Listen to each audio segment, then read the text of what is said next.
Thank you for tuning in to this live broadcast. My name is Tim, and I am the executive producer at One Minute Apologist. Here at One Minute Apologist, we want to give you credible answers to curious questions. How do we do that? Well, sometimes it's through a live session where Bobby is teaching verse by verse through a book of the Bible.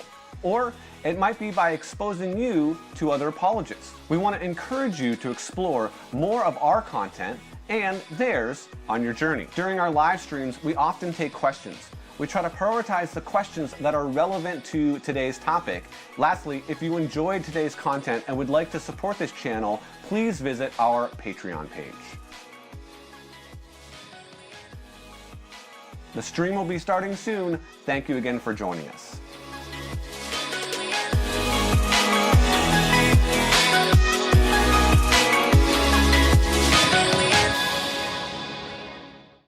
Apologetics helps us to feel more equipped and confident in doing evangelism. Look, if I could take a few hours with you to help you to feel confident in sharing the gospel and defending the truth of Christianity, what would I want to say? If I could just distill what I would want to say to the local church on why it is that we can be confident in presenting Christianity, well, this is it. It's a crash course.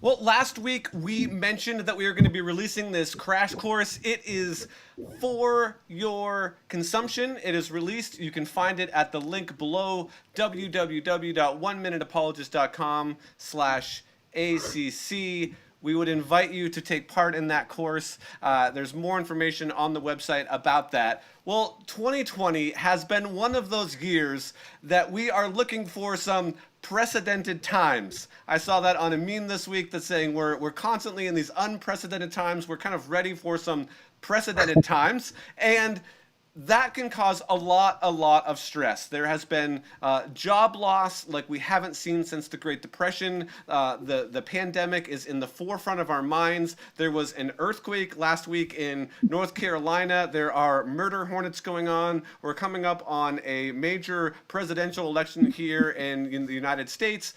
There's a lot happening, and a lot can be causing us stress right now. And so that's why I'm excited that Bobby and Heather are going to be talking about how stress can affect our mental health, the impact that it has on our mental health. So I'm going to turn it over to them. They are going to just have a great conversation for about the next hour or so on how we can work through some of those issues that are affecting us, that are stress is affecting us, and how it's affecting our mental health. So guys, I'm going to go ahead and turn it over to you.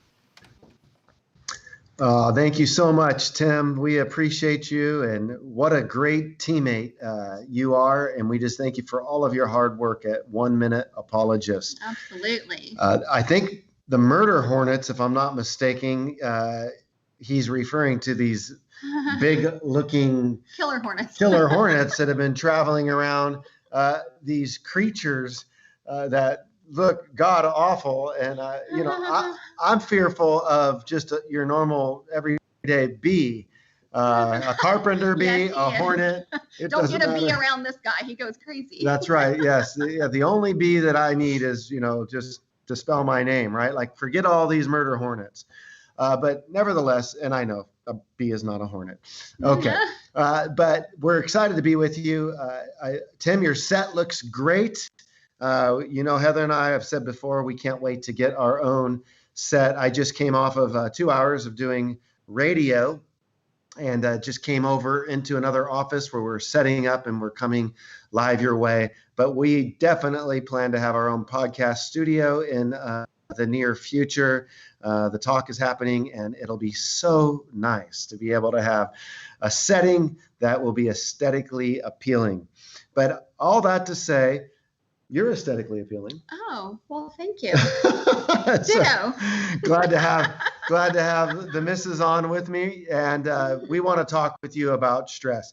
Listen, if there's anything I can tell you about my wife, is she's a bit of a mental case, okay? And she understands mental issues because she struggles from having a lot of mental issues, right? Yeah, I struggle. Maybe because I'm married to this one. Well, Had lots of practice Yeah, of dealing yeah. with some mental issues. yes, that is I love the sign that Heather has up in the house. As far as everybody knows, we're a perfectly normal family. Yeah, we're a nice, normal family, remember. Yeah. But little do they know we are far from that. So, But I got to tell you, we've been talking, and we're going to chat with you about stress today. And I've been feeling a little COVID crazy, a little bit stressed out, and I know that the good bride has been feeling a little bit COVID crazy as well. oh my goodness. Honestly, I don't think my mental health has ever struggled as much as it has these past few months, and just trying to cope with the quarantine and Yeah. the COVID and the corona crazy I think we talked about yesterday. So it has not been easy, and I know I'm not alone. So I guess misery loves company. So here we are all together. Yeah, exactly. So we're going to, hopefully find a way to gain and draw comfort from one another. We all know what it feels like to be stressed, and we know what it looks like too. If you want a classic picture of stress, there it is, right? Is that not stress right there, hon? Yes, that is definitely what stress looks like. However, I would say it's not, that's how it looks physically, but I think we're very underestimating what stress looks like internally. Yeah. Right? So this is what we classically think of when we think, oh, I'm stressed out, someone pulling their hair out. And I know we've all been there, but what's even more scary is what stress looks like internally, and what it's doing to our organs, what it's doing to our heart, what it's doing to our liver, how it's raising the chronic inflammation in our body. And so, it's very all encompassing. So that is a pretty scary look though. So if you could just picture all of your nerve endings giving that look as well, and all of your organs giving that look. So we know what, this idea of stress feels like. We're saying this is what it looks like. What does it sound like? Well, you might remember the song entitled Stressed Out by 21 Pilots. It goes like this. Here is just a little bit of the lyrics. I was told when I get older, all my fears would shrink. But now I'm insecure and I care what people think. My name's Blurry Face and I care what you think. My name's Blurry Face and I care what you think. Wish we could turn back to the good old days when our mama sang us to sleep, but now we are stressed out. Wish we could turn back time to the good old days when our mama sang us to sleep, but now we are stressed out. We are stressed out. Okay, I kind of want to sing it. Come on. You know the song? Well, even if I know the song, Blurry Face. I don't have vocal chops. Neither do And I. so- We need our daughter here. Yes, we need our daughter here, Haley. So Haley, why don't you come on in now? No, she's not going to be able to do that. But we know what stress looks like. We know what stress feels like. We know what stress sounds like. And we don't like it. It's tough. I was listening to the gentleman who was on the radio with me today, Terry Walker, and he was sharing about how his grandchild is just out having a good old time, playing and laughing and having fun. And he's looking at his grandchild and thinking, you have no idea just how tweaked this world is. I mean, don't you realize we got to have masks on and we're in a COVID world? And don't you realize all the stress before us? And he was basically trying to say, what a beautiful picture of how God wants us to be. She's out enjoying the sunshine. She's Yeah. out playing. She's having a good time. And one of the things that can happen in life is awareness stresses us out. Yeah. It's one of the beauties of being naive, right? Naivety is a bit bliss. It's not always real. So how can we be aware? Of a child. Yeah, to have the eyes of a child, right? But Jesus talks about having, coming to him like children. Now, what exactly is stress? According to the American Psychological Association, they define stress as following. Stress is the physiological or psychological response to internal or external stressors. Stress involves changes affecting nearly every system of the body, influencing how people feel and behave. And this is where my wife is really going to be able to help us today. For example, it may be manifested by palpitations, sweating, dry mouth, shortness of breath, fidgeting, accelerated speech, augmentation of negative emotions. If already being experienced, and longer duration of stress fatigue. By causing these mind-body changes, stress contributes directly to psychological and physiological disorder and disease and affects mental and physical health, reducing our quality of life. Anything you want to add to that? Well, that's a pretty thorough definition. And I always use a definition too when I'm meeting with my clients, and something I've gotten from Dr. Amen and Dr. Hyman is, and it is this, and I think it's very healthy to look at it this way too, and it is that stress is the perception of a real or an imagined threat to your body, mind, or spirit. And I think the key word there is perception, right? Because what is that saying? It's saying that whether that stress is real or not, our body is perceiving it and feeling it like it is. Right? Does that make sense? Absolutely. So whether we're stressed, whether there is really some danger right in front of us that we're dealing with or coping with, it really doesn't matter, because if our mind thinks it, then our body feels it and perceives it as if it's there. So then what is that telling us? It's telling us that we have to be so mindful of our mindset. Right, our mindset, there goes our mind, there go we. So we have to really protect our mindset so that we're not letting that stress overtake us. Because sometimes the anxiety and stress is sometimes thinking and projecting something out in the future that isn't even going to happen or hasn't happened. But because we don't have control over our brain, over our mind, we're not chastening it, we're not disciplining it with the word of God, we're not disciplining it with taking care of it and feeding it well and all of that, then we are creating things that aren't even there. So we really have to work on our mindset. Yeah, we definitely want to just take a moment and push pause to remind our viewers and those listening right now that our passion here is to deal with the mental health crisis. Yeah. And as a couple who spent, most of our, married life pastoring a church and now getting out of it, we believe that the church has a mental health crisis to deal with. And the studies and the statistics are just emerging with the problems that we have. And what Heather and I are wanting to do is come alongside of our viewers and our listeners, and we want to encourage the church to know how to deal with the mental health crisis. As I've said many times before, the church turns everything into a moral issue. The culture turns everything into a mental health issue. Discernment can tell the difference. It's not always a moral issue. Sometimes there are genuine mental health conditions that need to be addressed, and we need to know how to navigate that. Otherwise, we'll just try to morally fix everything, and we'll throw moral grenades at people who might just be struggling from some mental struggles in their life. And the solution that needs to be applied to them is not overly black and white like the church often wants to make it seem like.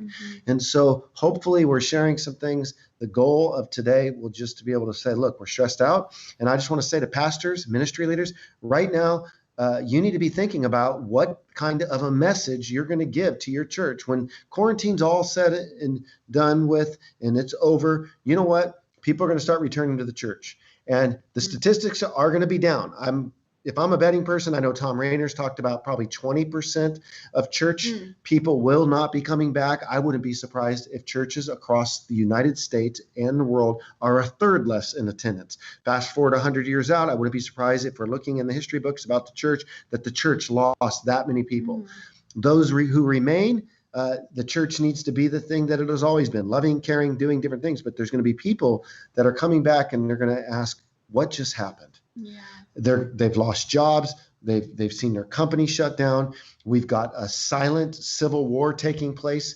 We've got all kinds of issues. I think we've got a civil war in the church where you've got different issues, where you've got people who buy into the LGBTQ, critical race theory, progressive Christianity, all this stuff. And we have to be able, as pastors, as leaders, to articulate, because this stuff is creating stress in our people. They're stressed out. They don't even know how to reach the culture. They don't even know how to think about reaching, and we have to help them.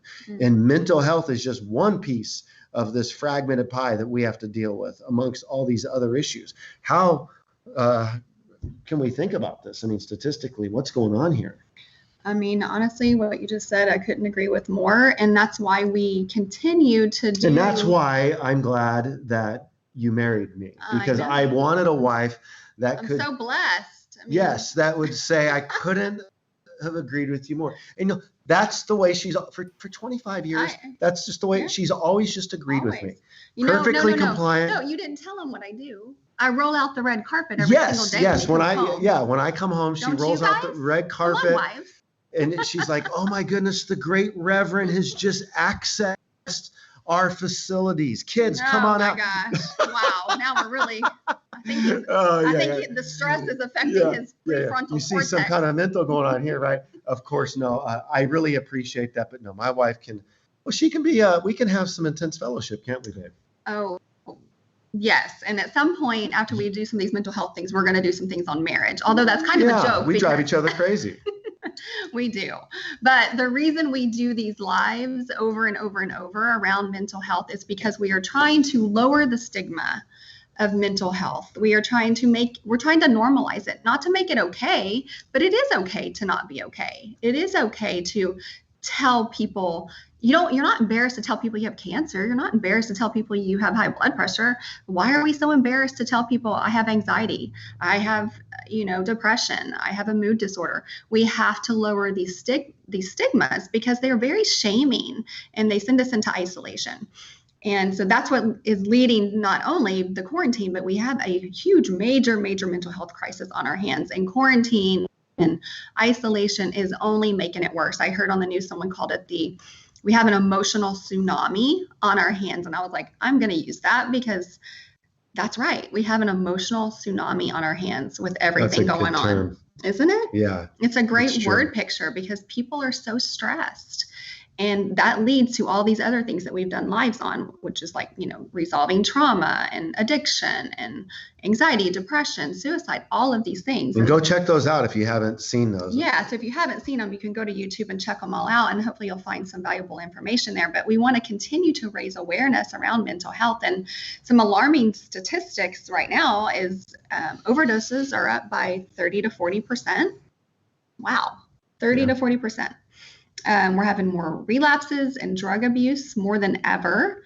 A new stat is saying that people are more unhappy right now than they ever have been.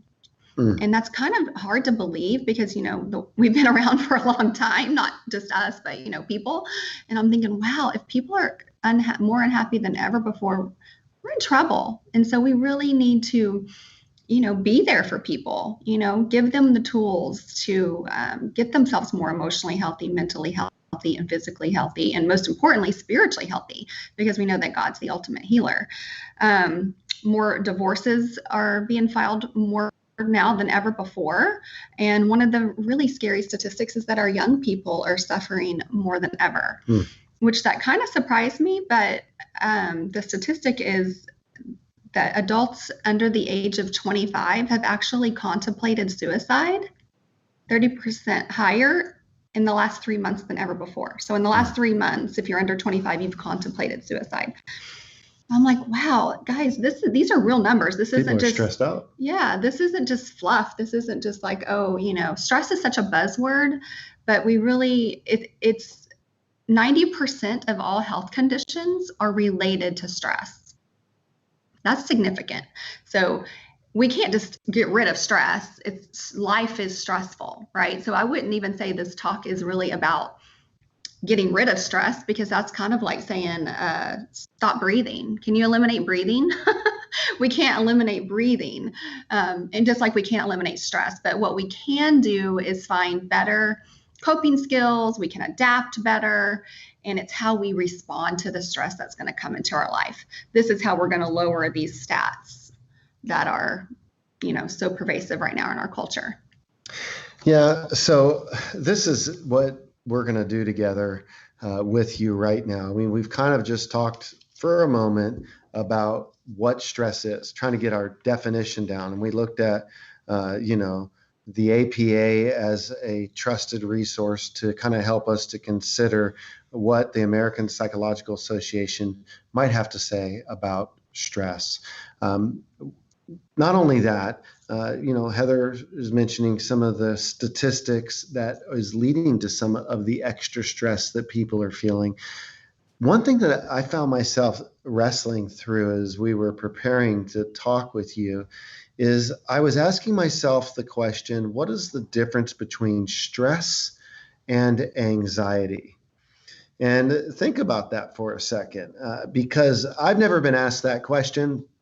As many of you might listen and know, I mean, we got a call-in radio station. We're answering questions all the time. I've never heard the question, what is the difference between stress and anxiety, right? I mean, I've heard the question, what's the difference between confidence and arrogance? Which is they're kind of close, right? And as my mentor said, well, one's sanctified and the other's not. But what's the difference between stress and anxiety?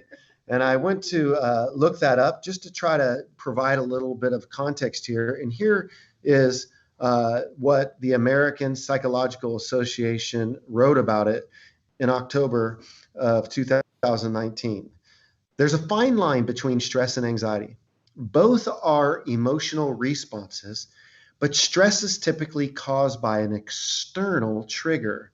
The trigger can be short-term, such as a work deadline or a fight with a loved one, or long-term, such as poverty, discrimination, and chronic illness. People under stress experience mental and physical symptoms such as irritability, anger, fatigue, muscle pain, digestive troubles, and difficulty sleeping. Anxiety, on the other hand, is defined by persistent, excessive worries that don't go away, even in the absence of a stressor. Anxiety leads to a nearly identical set of symptoms as stress, insomnia, difficulty concentrating, fatigue, muscle tension, and irritability. So, what then are we to make of this difference? Anxiety is a person's reaction to stress. And if we continue to react that way, we can see that stress can cause us to have an anxiety disorder. So, stress then triggers our anxiety. And one thing that people who struggle with anxiety disorder that they can do is they can think about the amount of stress that they have in their life. And if they can reduce the amount of stress, they can have a better chance of dealing with the underlying anxiety. So you think of it more like, this idea of stress being more external. I've overloaded my schedule.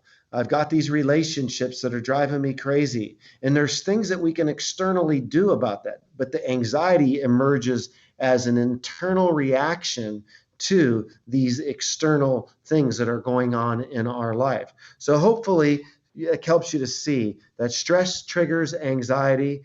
And that's why we can help our anxiety by managing our stress load then. Mm-hmm. So as we think then about this difference and getting that out of the way, I think we needed to clean up some of our language at the outset.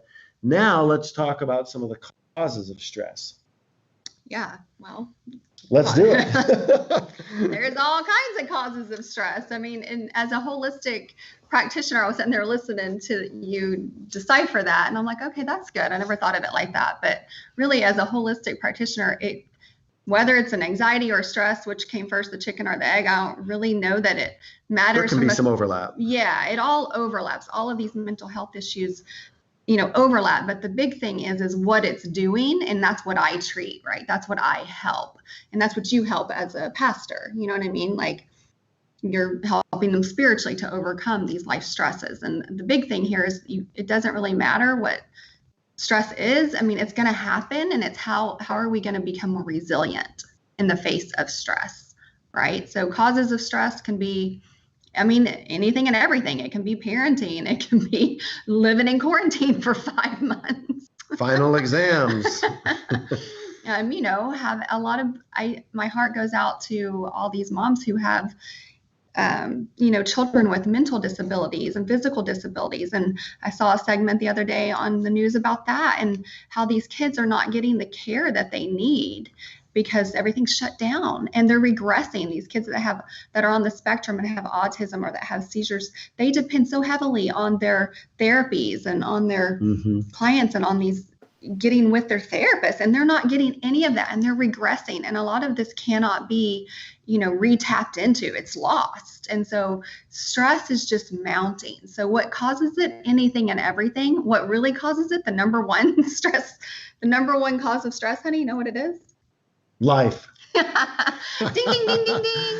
That's what I told him earlier. I was like, the number one cause of stress is life. And what are we going to do? Stop living? No, it's like I said earlier, we can't stop living, just like we can't stop breathing. So what we have to do is adapt and become resilient and really build ourselves up in the Lord and build ourselves up immunity wise and build ourselves up emotionally and physically. So that's what we're going to try to do. So be encouraged. We're going to come out of this season. We're in a chapter. I think we feel stuck. It's kind of like we're in the middle of a chapter and the typewriter's broken and we can't get more words on the page. It's like we're just trapped in the midst of this COVID narrative and we're all feeling batty, but we're going to get through this and bloom where you're planted. Make the most of whatever we can. That's what we need to do. Trust. I say it all the time, and I love it. God, grant me the serenity to accept the things I cannot change, courage to change the things I can, and the wisdom to know the difference. That comes along and comforts me in such a big way. Proverbs 3:5-6. Trust in the Lord with all your heart. Lean not on your own understanding. In all your ways acknowledge him and he will make your path straight. So we're going to come through this and we're going to come through stronger if we can apply God's principles, if we can understand the way our body works, if we can understand how to cope with stress. This will help us to come through in a stronger way. Right now we feel weak. Right now we're fatigued. Right now we're worn out. Right now we need to be careful that we don't turn to things that create greater stress. That's the problem with relapses. That's the problem with just staying in bed and not getting up and doing what we can do. That's the problem with living in a state of complete bitterness. That's the problem with just recklessly spending just because getting materialistic things is giving us some kind of joy in the midst of our pain. We need to just be able to trust God and know that this too shall pass. So yes, lots of things can cause stress. Poor time management. So it could be as simple as, I got to really look at my schedule. Look, if we don't know how to say no, we are going to have stress in our life because that means we're going to say yes to too many things and we're going to get overburdened, and overstretching ourselves leads to stress. So listen, right now, while we're in quarantine, let's learn how to take better care of ourselves so that when this world opens back up again, we can be healthier people. Well, how does stress impact us? Let's talk about it. Let's do it. It impacts us on all fronts. I think first of all, before we do anything, we have to realize the first person that's going to heal our stress is the Lord Almighty, right? We have to turn to him first and foremost. Spiritual healing is the best healing. So if we don't have God, and my first suggestion is to surround yourself with scriptures. I wish I would have told Tim I should have sent these to him, but I pulled up just 25 verses on how to combat stress and have that mental mindset to guard yourself in the word and to build yourself up in the word. And I think that's the most important thing, is spiritually building yourself up. Yeah, so some of the verses I was looking at as it relates to stress, and maybe I'll talk about, some of the ways that we can treat stress and give some spiritual tips. Maybe I'll save that for the end, though, as we're kind of wrapping things up, just to look at some of those spiritual tips. I've got some verses I would like to share. So why don't you get into some of the other side? Let's tackle what it does, to us mentally and physically. So these are two things that I think we really underestimate what stress does to us mentally and physically. And by the way, our body, when Bobby was talking a while ago, I was thinking this, our body does not know how to distinguish between emotional stress, financial stress, physical stress. It doesn't know. We don't have little funnels in our body that say, Yeah. oh, this is a financial stress. Let me put it there. So that goes back to that holistic approach. When our body is perceiving a threat or is experiencing a threat, it's affecting it holistically. It's affecting every body system we have, spiritually, emotionally, physically. So I think one area that we can do is to combat it mentally. We have to combat our stress mentally and improve our mental game. I mean, really, the battle starts right here in the mind. It really, really does. How you show up in this world as a mom, as a dad, as a coworker, as a whatever you are, really does depend on your mental game. And science has shown, and I thought this is really, really, I use this with my clients all the time, but when I'm like really thinking about it in conjunction to the way it relates to stress, science has shown that chronic stress destroys and disables the prefrontal cortex. So when we have all of this stress coming at us, which we now know the whole world is more unhappy than they've ever been, what is it doing to our prefrontal cortex? Well, studies have shown that the neurons actually shrivel up and die in our brain. So that's really scary. So we can't just throw this word around stress like it's not a big deal. This is a big deal. It is shrinking the neurons in our brain. And on the flip side of it, the opposite is happening in our emotional center and in our amygdala. So our amygdala is where we control all of our emotions. So that's where anxiety and depression and all that comes from. So the opposite is happening. The neurons are expanding when we're under chronic stress. Lovely. So you see, we have a double whammy. It's shrinking where we want it to be growing, and it's growing where we want it to be shrinking. And this is science-based. This is not, me just pulling some statistic. This is true studies, and it's been backed up. The data is showing this, that chronic stress is rewiring our brain to favor bad behaviors. When we have that chronic stress, our brain is being rewired in a negative way. So that's the bad news. This is what stress is doing. But there are things that we can do, mentally speaking, to actually have good effects, to rewire our brain in the positive way. Neuroplasticity can take place. We can rebuild neurons and the synapses between the nerves in our brain. These are technical terms, but we can actually rewire our brain. And for years and years and years, they didn't think we could recreate brain cells. They didn't think we could do any of that. So this is big the stuff. pothead was forever hosed, right? Yeah. Remember, this is your brain on drugs, the right. egg. And it's true. I mean, you are frying your brain and all of that. That is really, really bad. But the good news is we actually can rewire our brain. Now, it takes time and it's not easy. So one of the biggest things that you can do, and this is just a practical tip, and I think everyone should do this, is you have to identify your triggers. We talk about this all the time. It sounds so simple, but it's true. You have to identify your triggers. What is signaling the stress responses in your body? And you need to be mindful about that. What is signaling that in your body? Is it your work? Is it your parenting? Is it a coworker? Is it the news? I mean, hello, the news is triggering some major stress responses in my body. I don't know about you. Actually, I do know, because every morning we sit there and do this, and I'm like, why are we doing this? We need to be praying and singing hymns instead of watching the news right now. So once you identify your trigger, I think this is huge, and this is a very empowering thing. Once you identify your triggers, you are taking your power back, right? You're not just giving. I think we sit around and go, oh, woe is me. There's nothing I can do. I know I have fallen into that spiral pit of like, I don't like where I'm at right now. I just let my mindsets in the trash.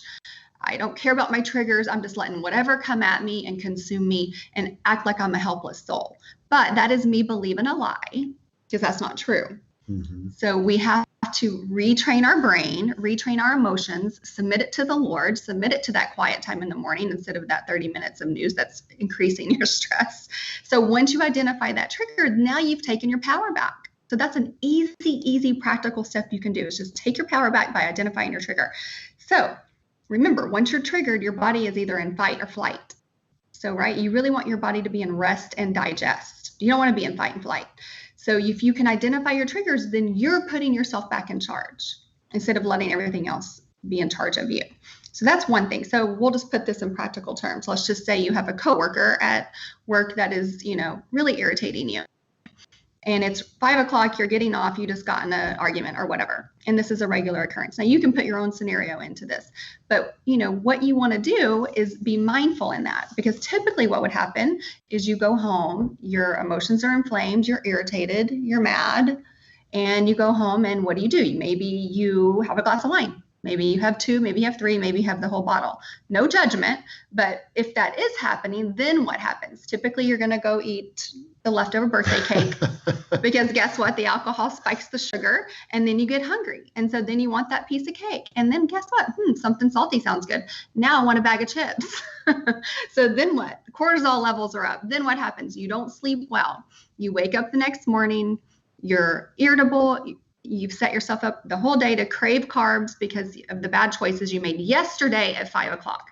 So you see where you can get stuck in this spiral, where you go down this rabbit hole really, really quick. So instead, if, for example, the coworker is that person that triggers you, don't go home first. Set yourself up. Go, before I go home, I'm going to go on a 15-minute walk, nature walk.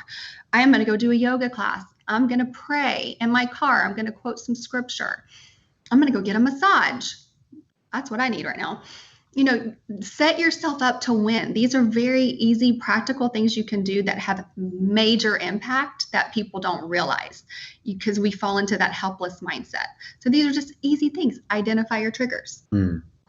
Yeah, is this a good point for me to mention the link for them to be aware of, for Tim to put the link we can up? do that in a minute when I get to the physiology, but okay. As we get into. Well, one thing I would say then, if that's not the time, we'll put that up in a moment. But it's been really exciting for me to see my wife flourishing in helping others. And, we do try to let you know that she is available. She takes clients, and she has been working with them. Probably some of her clients are watching right now.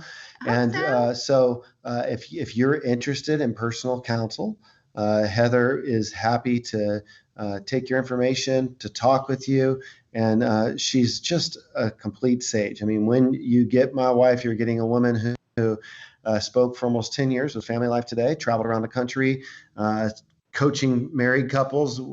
We did that together. You're getting somebody who was the lead pastor's wife and for almost 15 years, and then just you're getting all of her life learning and her studies and reading and her great relational skills. So if you need some particular help as it relates to some of these topics that we're talking about, anxiety, suicide, depression, stress, addiction, she can talk with you on a holistic way on how to help you. And so that's just me putting in a word for her, because that's part of what she's been doing at this stage in our life. And I think she's excellent at it, and I hope that you'll do that. And do want to let you know as well, we're going to be putting some mental health resources together. Again, some might go, Bobby, what's with the mental health and apologetics? Aren't you an apologist? Hey, I think we need an apologetic for mental health more right now than ever before. And so I'm taking my pastoral experience of the past, my apologetic training, and I'm taking my great bride here, and we're just trying to say, hey, what's something we can do together? Well, we need to be able to put together an apologetic for why the church needs to deal with this mental health issue. People are stressed. People are suicidal. People are depressed. People are addicted. People are relapsing. We want to help in these types of ways, and believe that apologetics is just giving a defense. And the church needs to understand that they can engage some of this mental health stuff and need to engage some of it. And that's why you see us taking on and championing these topics. And so as Tim Hull said at the beginning of this program, we just released a crash course on apologetics. I just filmed a crash course on evangelism. Heather and I are flying to North Carolina in the next few weeks, and we're going to be filming a crash course on mental health. And we're going to be creating a bundle of videos on the toughest mental health questions and why we need to ask. And so we are going to be creating resources that you can use in your small groups, that you can use individually, to be able to come alongside of you and help in this mental health crisis we're in. I love it. Yes. I mean, thanks for all the kind words, by the way. He's making me blush. No, but truly, this is our passion, and that's my passion. This is why I do what I do, is because I like to help people. right? I really do get joy out of seeing light bulbs go off in people's minds when they go, oh, I can do this. I can have more power in my life than I realize. I can control these things. Because my own health journey, I mean, I haven't always been healthy. I grew up with asthma, not eating good, all of these things, my major gut issues. I come from a place of knowing, not preaching at, because that I just know what it's like to struggle. I know what it's like to struggle with mental health issues. I know what it's like to struggle in marriage. We know what it's like to raise a family and things not go perfectly. We're here and we're with you in the trenches because we know life isn't easy. And this is why we're doing what we're doing. So yes, I would love to work with you. If any of you, I don't know, Tim, do you have my email? I know that's how people have been reaching out to me in the past. You can also follow me on social media, Instagram or Facebook, but, my email. There it is. Look at how fast Tim is. Yeah, I don't know if that was my email, but yeah, Heatherrheaconway at me.com. And is that the way you prefer people to interact with you? Because it's easy to lose where people are when you got Instagram, you got Facebook. Yeah, I know. I have people coming at me on all fronts. Email is good. And so my email is that Heatherrheaconway at me.com. I think Tim has it. He can put it back up. And the Ray is RHEA. But feel free to reach out to me on social media. But either way, I just want you guys to know I would love to help. And as we're moving forward, so we've talked about the mental capacity of trying to help manage. Yeah, there it is. Thanks, Tim. And note, Ray spelled differently. You're seeing it correctly. There's 2 R's, but the last R of Heather and then the first R of Ray, RHEA. If you just email her there. Yeah, you can email me. Yeah. And you can obviously reach out to me on social media too, but that probably is the best way. So, as we're moving forward, I just really want people to feel confident that there are things you can do, right, to get yourself in a healthier spot. And so in my main wheelhouse and my main passion is managing our stress physically. We've talked about mentally. Now I'm talking about how to manage our stress physically. And there's what's that look like? much we can do. So much we can do. First of all, diet. I can't let a whole program go by without talking about diet because we know that food affects our mood. So this it sounds so simple, but it is a ballpark true. Pizza, though, it does affect it. Like, it's just amazing. All the anticipation for it. But then it's followed by. So what is he doing? It kind of goes back to what I was saying a while ago. What is your trigger? His trigger is pizza. Oh my word. you Don't start you smelling ballpark fat pizza. Like, there were seasons, like I was like, I can't. I've been seeing like some different people like during the COVID time are like, well, there's been some extra eating, a little COVID cushion being added to the program. And okay, I have my quarantine 15. I'm not judging at all, but so like I was doing like a pizza to 2 a week, and I've since repented. My nutritionist wife's got onto me, but what you said though, I told Heather earlier. I said, boy, I've been working out and I'm doing the right thing, but I said I'm having a harder time, getting as tight as I want to get. And she says that's because we have a lot of stress right now. Mm-hmm. And when you carry stress in your body, you're not able to maximize your workout. And I thought that was really interesting. It's so true. And these are things we just don't know. We're like, well, why are things just not, pounds aren't falling off? I'm not feeling as good. It's because the stress responses in our body are so high. And the goal is to stop the cascading of the stress responses in our body. And we do that through mentally retraining our brain, living a healthy lifestyle. So eating good, eat the rainbow, realizing that food does affect your mood. Eat the rainbow. Eat the rainbow. Well, you need to explain that because I'm sitting there going. I know, right? I got a little. Like, this is. Okay. I mean, just picture like if you've never heard the term, you need to eat the rainbow. Okay, I don't get. Okay, here's the thing. I can't see the comments. Usually, we can see people's comments, so I don't really know what people are saying or thinking or anything, or if they're saying anything. But eating the rainbow. So what I mean is, you gotta eat fruits and vegetables. Think the more color, the better. The greener, the better. The brighter fruits, all those phytonutrients. Eat that and stay away from the brown food. Right? Stay away from the tan food and the white food, because what is that doing? That is raising those cortisol levels, which is why you're not getting the weight off. If you're trying to lose weight and you're stressed, this is just a little science thing, is the stress hormone is going up, the cortisol is spiking, your blood sugar is spiking, and then your cortisol goes up, you gain weight, and then you don't sleep well.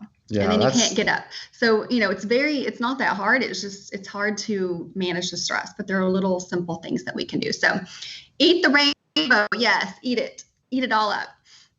Exercise, just 20 minutes a day has been proven to raise those endorphins, get all the good, happy hormones going, get your proper sleep. If you need a good sleep supplement, hit me up. I'll share that with you. And then also being a boundaried person. Bobby talked about this earlier. Where do you need to say no? You can't just do everything right now. We have to respect our bodies and our minds and what our capacity is right now. And we're all under a lot of stress, whether we realize it or not. Our body is feeling that stress. And so you need to be boundaried and realize, what can you say yes to, what can you say no to, and protect your energy. I think that's so crucial, and yet another easy little thing we can do. And then develop those good habits and routines, right? Staying hydrated. You want your link up right now? So the main thing you can do when it comes to physiology is healing your gut. And here's why. So yes, you can put this link up because I'm going to talk a lot about the gut, because I always do. And this is the number one easiest thing you can do to impact your health right now, because all health originates in the gut. All disease starts from inflammation. All root disease goes back to inflammation. That's an easy sentence to just know. And inflammation is controlled by your gut and your digestion. So when my clients come to me, you're always going to get a little lesson on gut health, because that is the number one place to start. We're going to do all these other things about managing your trauma and your stress and all of that. But if you don't take care of your gut health, which is where all health originates, then you're kind of putting the cart before the horse, right? So you have to take care of your gut health. Gut health and stress affects our gut health immensely. I can't even stress how much stress affects our gut. It affects our microbiome, our little flora in our body. It's listening, believe it or not. It kind of sounds voodoo-ish, but our flora, the flora, meaning the bacteria in our gut, is listening to what's going on in our body. And it's receiving these messages going, Heather, are you stressed? Are you sleeping well? Are you chronically walking around inflamed in your emotions? It's hearing it. And so if we're all stressed right now, which statistics are showing, then our gut is a mess, and we have to give it what it needs. And the easiest thing we can do, and I didn't bring it, here I am prepared with everything else, and I always like to just have a visual, is you need to get prebiotics, probiotics, and phytobiotics in your gut. You absolutely have to do that. And you can't just throw any old probiotic at it, because that can do more damage than good. So you really want a high quality. If you want to know what we take, what Bobby takes, what my kids take, what we all take, I can definitely help you with that. And the link, you can try to type that in and see if it'll work. I'm not sure if it will or won't. If not, email me and I will for sure send it to you. But you really want to take care of your gut health, because if your gut health isn't healthy, then your body really can't be healthy, and you're not setting it up to win. So does that make sense?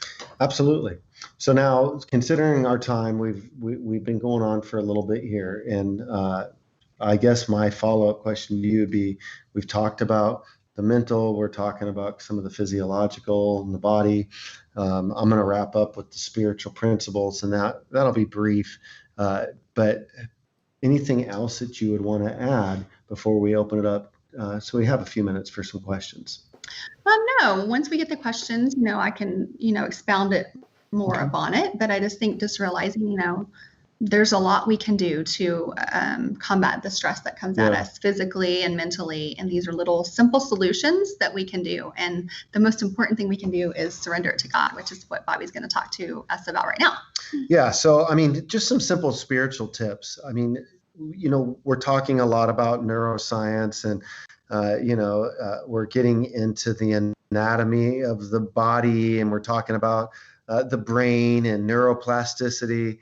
And some people could be scratching their heads going, what's going on? Well, scientism is trying to say that science is all that you need, right? Like, science is all that we need, and it explains everything. And that's totally wrong. But then you'll have people in the church that they're against learning from science. And I think that's also wrong. And so what we're trying to say is, thank God there's some some stuff that we can learn and benefit from in the arena of neuroscience. I had the privilege of having John Sanford. He is a professor at Cornell, an Ivy League school. He wrote Genetic Entropy, and he talked about how our children have 100 more mutations than we do. So in other words, we're mutating to death.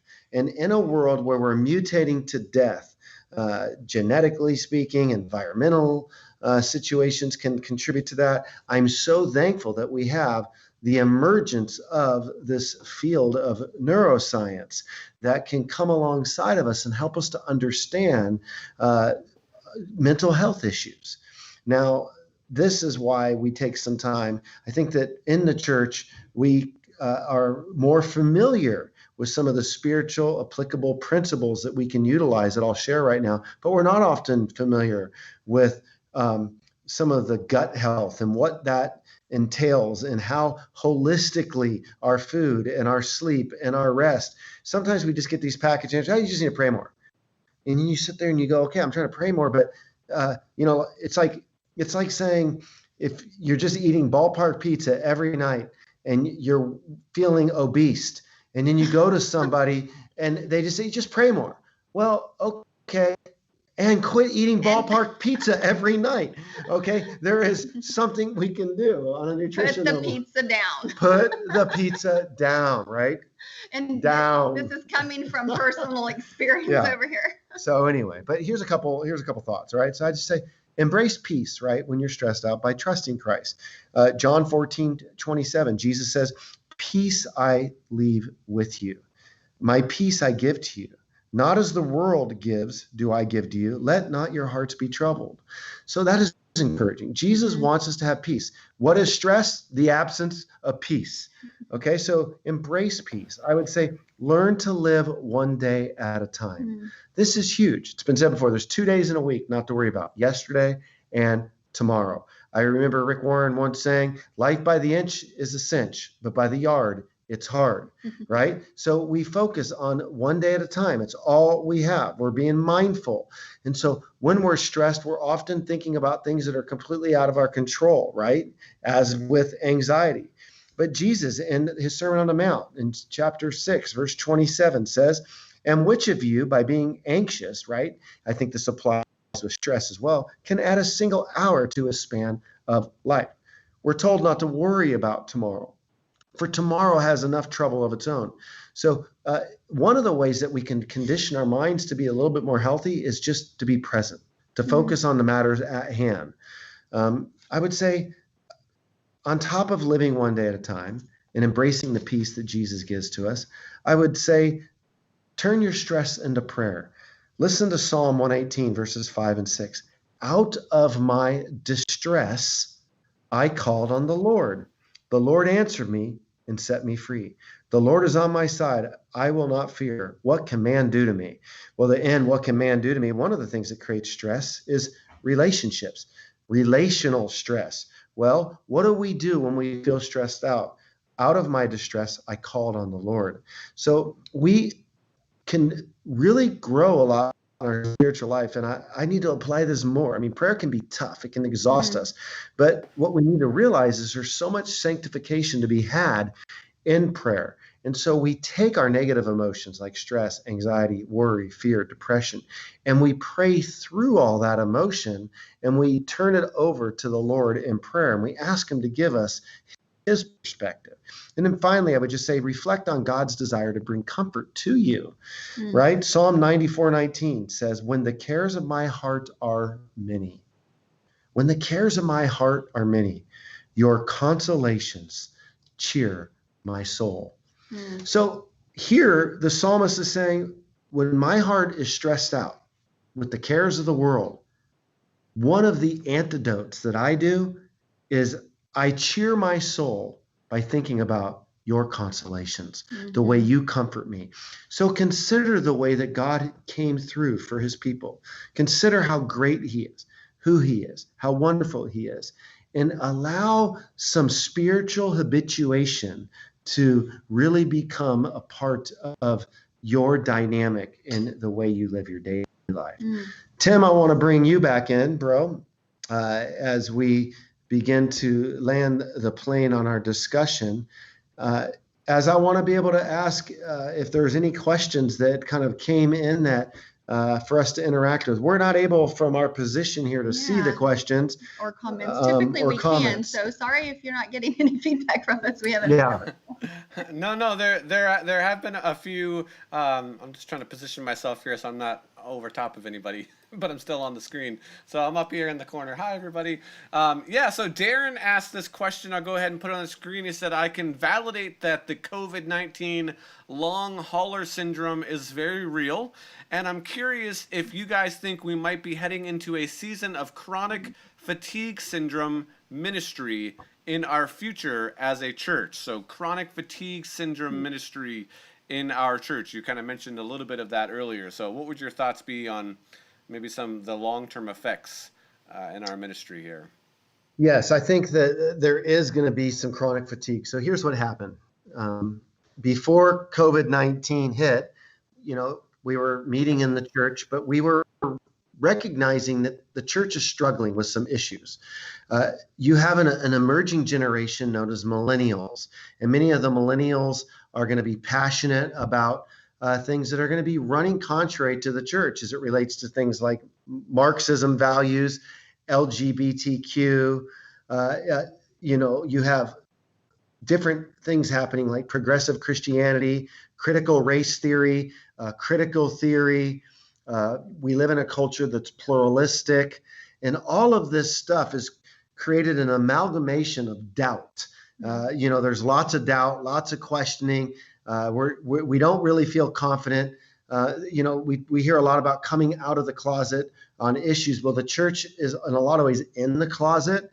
We're not really sure how to engage the culture that we live in.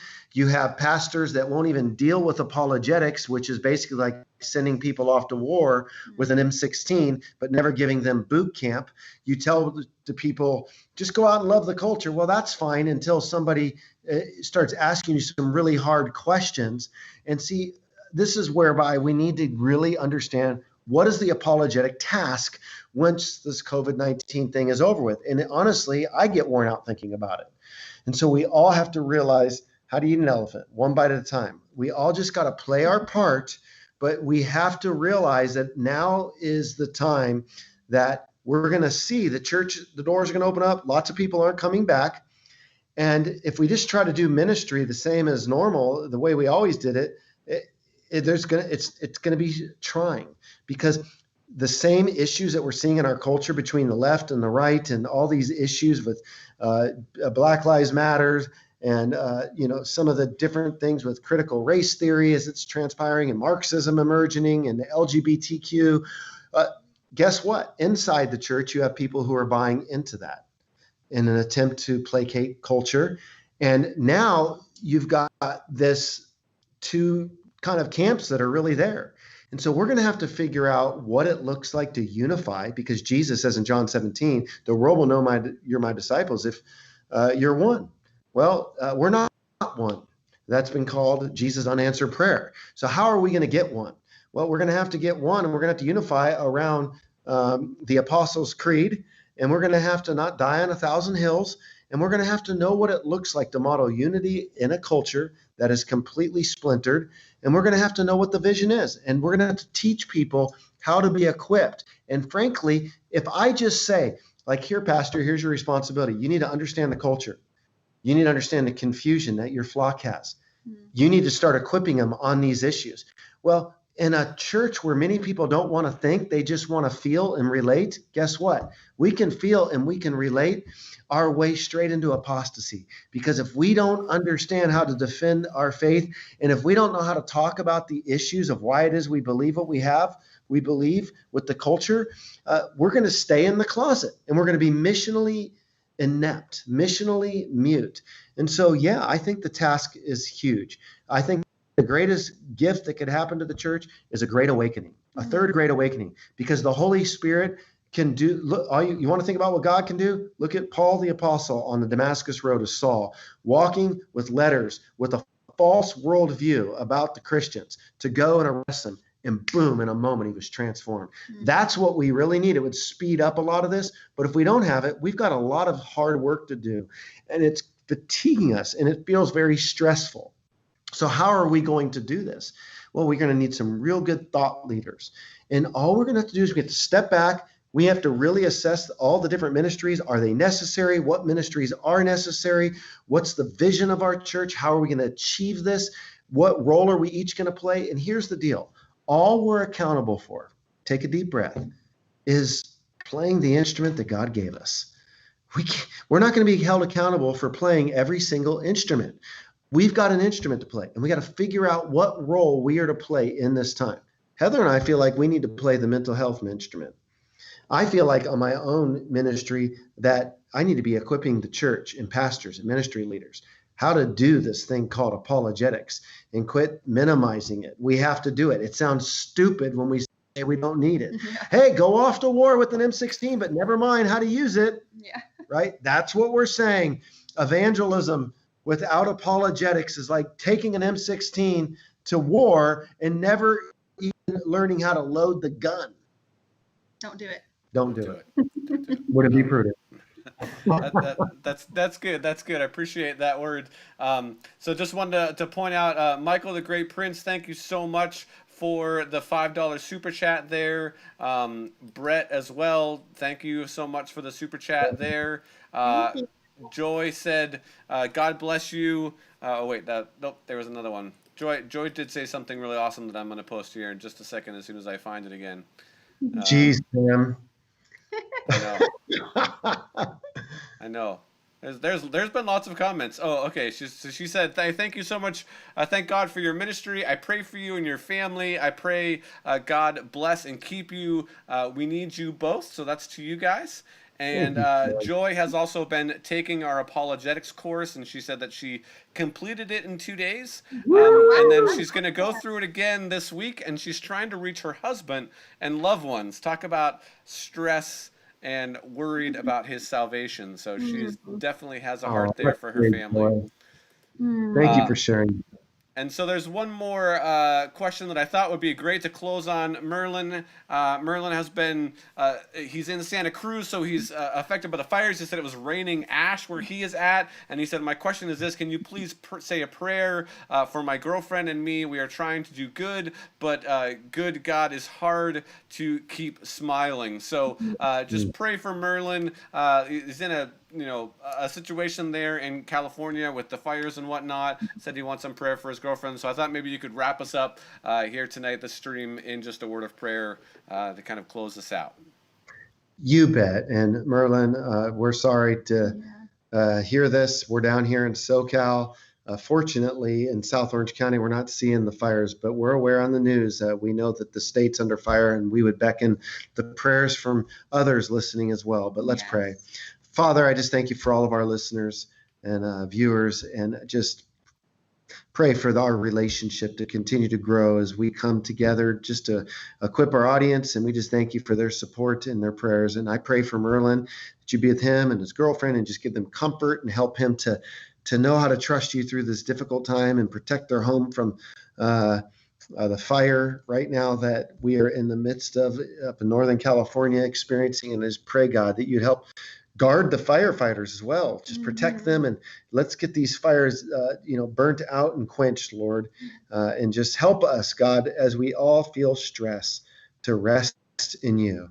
When we feel stress, may we rest in you. In Christ's name, amen. Thank you, everyone.